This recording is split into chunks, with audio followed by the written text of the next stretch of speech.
Good morning, Malacanang Press Corps. Welcome sa Mindanao R, led by Presidential Spokesperson Ernesto Abella. Good morning. The situation in Marawi continues to improve incrementally. Yesterday, the Secretary of National Defense was in Marawi and held an interagency meeting along with Yusek Kui of the DILG there to discuss matters within NAPOLCOM.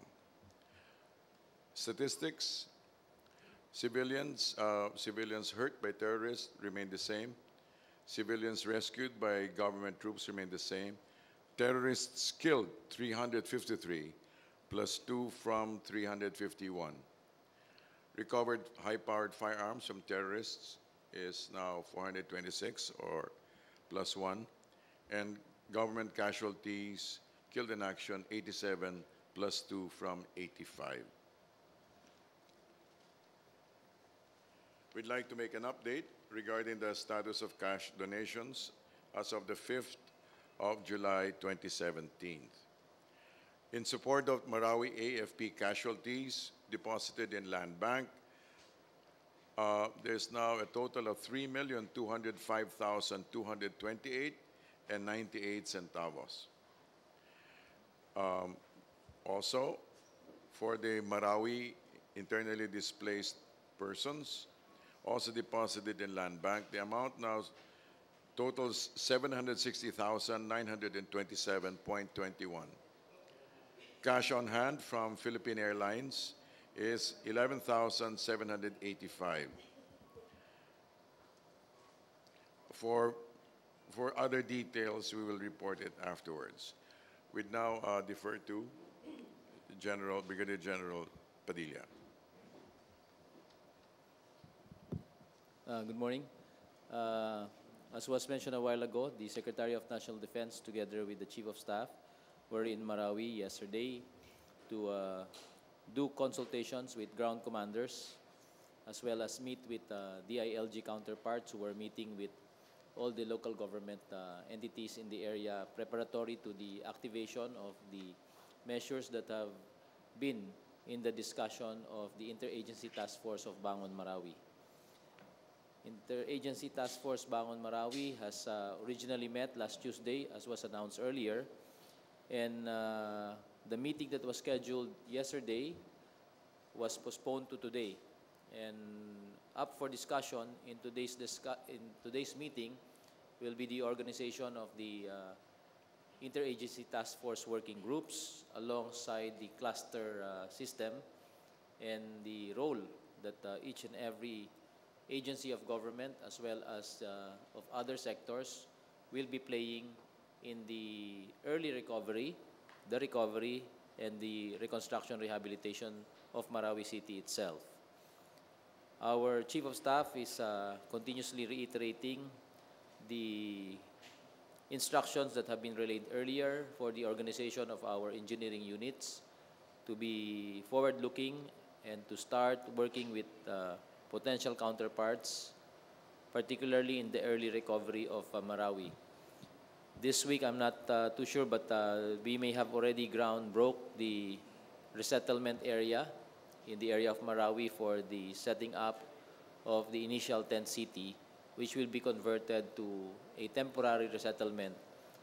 And the request of local government as well as the evacuees is to be provided not just tents, but primarily elevated habitation that could provide a more decent housing for the Muslim families. And as of this morning, we were informed that based on the plans, there will be about 3,000 of these units that will be set up to act as the temporary shelter for our evacuees whose houses have been damaged during the conflict. For those whose places or residence have not been damaged, once the cessation of hostilities has ended and the all-clear signal has been given, they will be assisted in returning back to their homes with the local government, the provincial government, and the military, as well as all agencies of government under the task force working hand in hand to start restoring back to normalcy the city of Marawi, beginning with the basic services that need to be provided. Among these basic services are the need for water, electricity, sanitation, and resumption of the economic life of the city through the provision of a temporary area for commercial establishments that could perform and deliver services and transact business.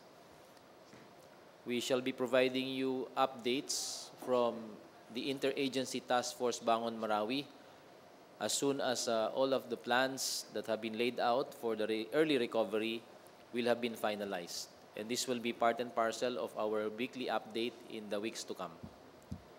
That is all from our end. Before I end from the side of our military operations, the offensive and the clearing operations has been progressing positively in all areas. Although still areas of the 4 remaining problematic barangays are there, the number of areas held by these terrorists are dwindling by the day, and the more we get into the area of these problematic barangays, we are able to clear more of the remaining buildings that have been left. And what we have been doing is to ensure that all the cleared buildings will all be occupied by government, police, and other security forces to avoid a repeat of previous occasions when potential enemy movement, we are able to get back to those areas. And we're ensuring that this does not happen again. Thank you. Okay, first question. Joseph Morong. Sir, so operations lang muna, no?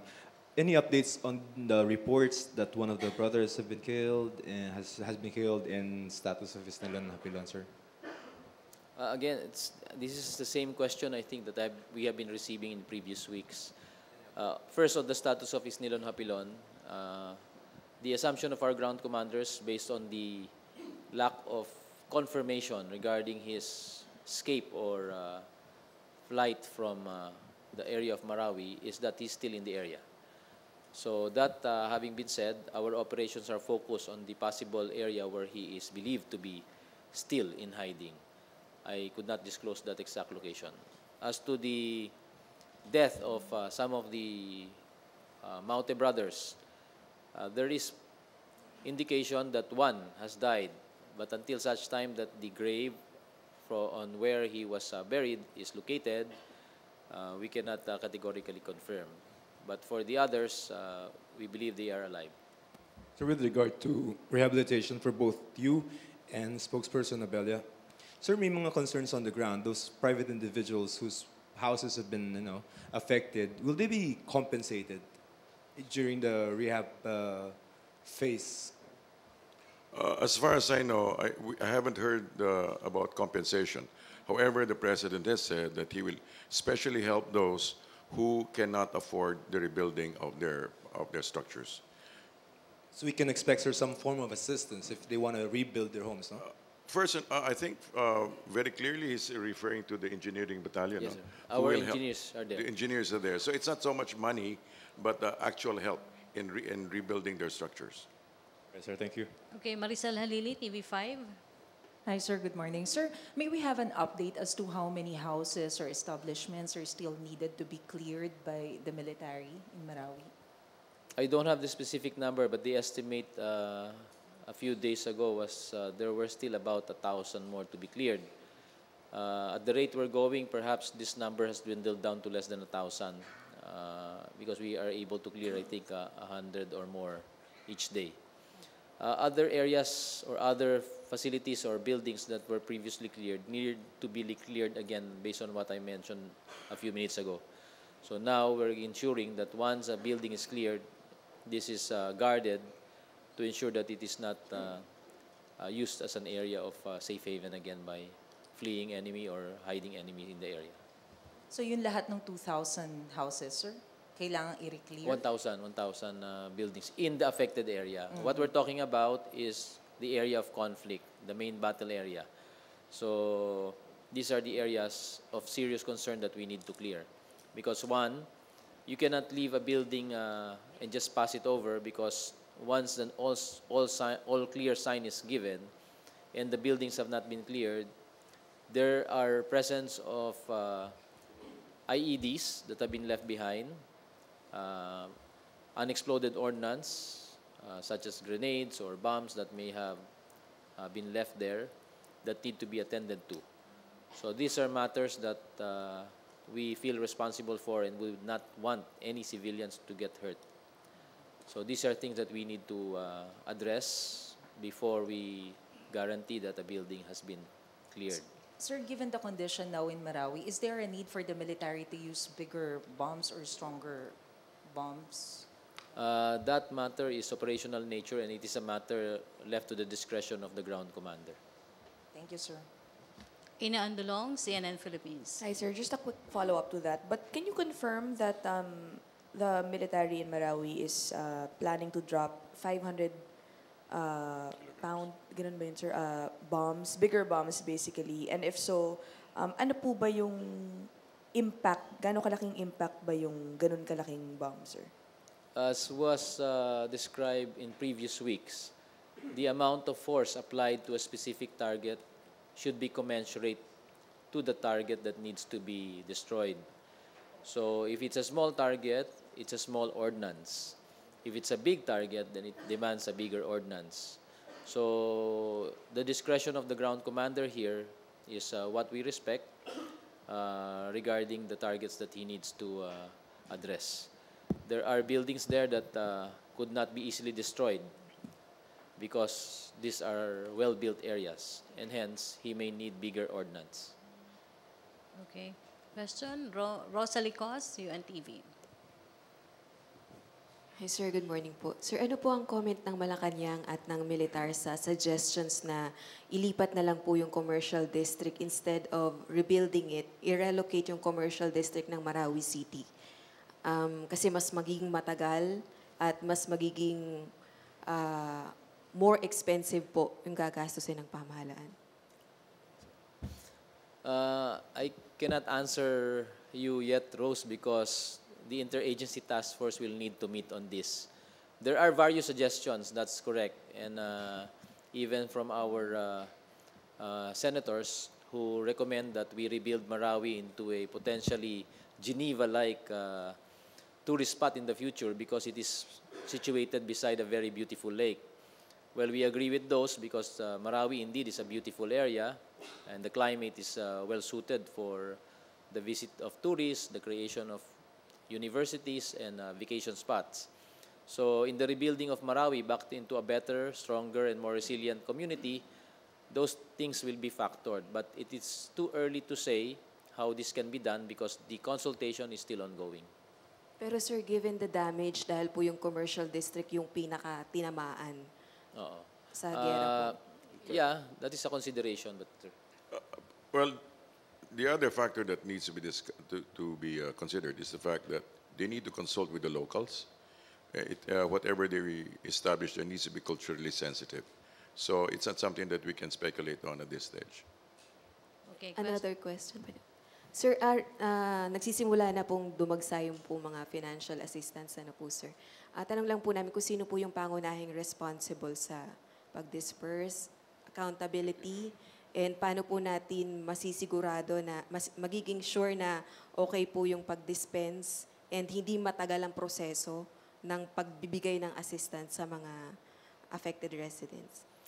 Accountability and transparency has been a main consideration. Kaya katulad ng mga binuksan nating bank account sa amin sa military, transparent tayo dito at nag-create ng committee para ma-address yung paano paggamitin ito. So yung reporting din ito kung paano na ipamahagi sa mga naiwang mahal sa buhay ng mga bayani natin, katulad din ng paggamit nung para sa mga apektadong mga kapatid nating Maranao, ay i-report po sa inyo, sa taong bayan. Yung dito naman po sa mga pumapasok na mga support galing po sa mga ibang donor countries, ang nangangalaga po dyan ay ang ating national government agencies. Sino-sino po itong mga ito? Pangunahin dyan kung foreign donor will be DFA, and then DSWD and DOF. And there will be appropriate reports to be prepared by the NDRIMC and the Interagency Task Force Bangon Marawi as a report to the public and to the donor countries on how it was spent. So it's our obligation, and we will do that. May particular mechanism po ba tayong susundin para maiwasan yung time-consuming processes and delays sa delivery po ng vital assistance and supplies? Yan ay mga bagay na pag-uusapan pa ng Interagency Task Force Marawi para Bangon Marawi para mapabilis. So I would not want to preempt their announcements on this. Let's wait for their work to be done. Thank you po. Okay, question? Chris Jose? Sir, may report po na ang i-recommenda po ni General Anyo kay Pangulo ay i-extend ang martial law sa Marawi dahil po sa rehabilitation. May idea na po ba kayo kung kailan isasubmit yung recommendation sa Pangulo? Unang-una, hindi ko pa po hawak yung report. At ang alam ko, ginagawa pa yung assessment. So, hindi pa rin pa natin batid kung ito ay recommendation for the extension or for the lifting. So, ayoko pong pangunahan yan, kaya hintayin na lang po natin hanggang matapos. Sure, last na lang po. Ilan pa po ba yung na-expect nating mga civilians na i-rescue natin? Kasi masyado na pong matagal yung operations. Ilan pa po sila? Based on the last estimate, mga around 200 to 300 pa daw ang maaaring naiiwang residente sa loob ng mga conflict areas. Questions? MPC? Philip Tubesa to be followed by Pia Gutierrez. Good morning, General. Sir, update lang po dun sa mga nagsispread ng propaganda online sa side ng Mamaute. Meron na po ba tayong na-aresto? And is it still a concern? Kasi sabi po ni Secretary Lorenzana noong Monday, magiging i-restrict po ang access to Marawi once the rehabilitation starts. Thank you. Tungkol dun sa ating effort na i-counter itong mga social media accounts na patuloy na tumutulong sa rebellion, ito'y ongoing pa rin. At in fact, kahapon, kami nakipag-ugnayan sa mga miyembro ng PNP Cybercrime Group upang paigtingin ang ating ginagawang effort. And we're coming up with appropriate measures to expedite that process. In the process of monitoring and taking down of social media accounts that are proven to be supportive of terroristic activities, we need to work with the social media companies. And we are working with them because we have direct contact with their regional offices. They have been very helpful. In fact, once a site has been proven or an account has been proven to be facilitating and supportive of terroristic activities, it is taken down immediately. Ilan na po ang napasara natin o na-take down? Sa account, sa huling talaan, if I remember the figures right, there are about 54 or 64 sites that have been taken down, about that much. And there are about 300 that are still being monitored as of now because previously we were monitoring only about less than 100. It grew to about 120 plus, and now it's about 300 that we're monitoring. So of the accounts that we're monitoring, about almost 60 or 64 of that has been taken down. And this was with the cooperation of the social media companies, and we're doing it continuously. These are Filipino, sir, or meron din po bang base sa ibang... We can't be sure yet because some of the sites may be out of the country. Most of the sites could be in the Philippines, and that is the effort they're currently working on to locate. Thank you, sir. Pia Gutierrez?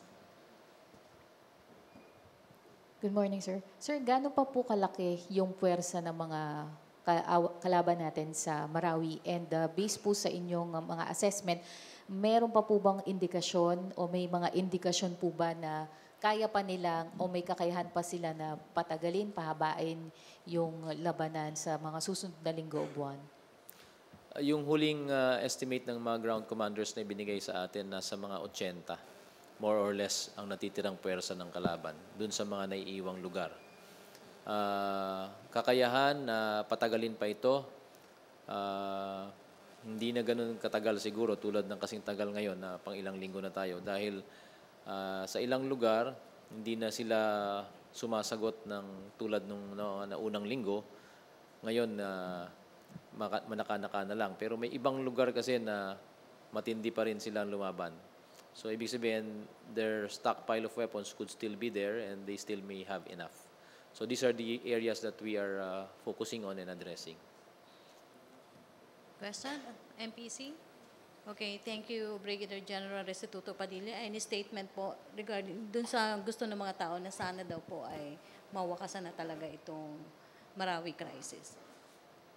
The armed forces, given the fact that it has not been announcing any deadlines, is working overtime to expedite the process of the liberation of Marawi. Ginagawa po natin lahat ng ating makakaya upang matapos na itong gulong ito sa madaling panahon. Pero batid naman po nyo na hindi ganon kadali itong operasyon na to. At sa mga paliwanag natin ng mga nakaraang linggo, itong environment na kinaroroonan ng bakbakang ito ay hindi biro. Kaya kinakailangan maging maingat tayo sa paggalaw natin at ganun din sa pagpasok at paglabas sa mga gusaling iniiwan nila dahil sa mga patibong, mga IED at maaaring presensya ng mga residente pang naiiwan sa loob. Okay, thank you, Brigadier General Restituto Padilla. Presidential Spokesperson Ernesto Abella. We'd like to make two statements. On the second quarter 2017 SWS survey, satisfaction for President Duterte continues on an upward trend at 78%. The survey result, 3% higher from March 2017, 75%, is a clear indication of the growing confidence in the chief executive and his performance as the country's leader. The data collection concluded on June 23 to 26, a month after PRRD placed the whole island of Mindanao under martial law. And it shows tacit public support to the President's action following the rebellion in Marawi. This positive acknowledgement of the Filipino people further motivates the administration to work for the restoration of normalcy in Marawi and to start its rehabilitation as well as to bring a comfortable life for all Filipinos, including Muslim Filipinos. Regarding the earthquake in Haro, Leyte, again, we stand with the people of Leyte. We condole with those who have lost their loved ones, and we continue to stand with those who have loved ones who have been hurt. The administration is deploying all available resources to rescue survivors and to return normalcy to the place. We continue to call on the resilient spirit of the Filipino to close ranks against the vicissitudes confronting our people. No matter what, we will rise again, and we will rise into our destined greatness. End of statement. Thank you. Okay, thank you, Presidential Spokesperson Ernesto Abella. Thank you, Malacanang Press Corps. Thank you, Brigadier General Restituto Padilla. Back to our main studio sa Radyo Pilipinas and PTV.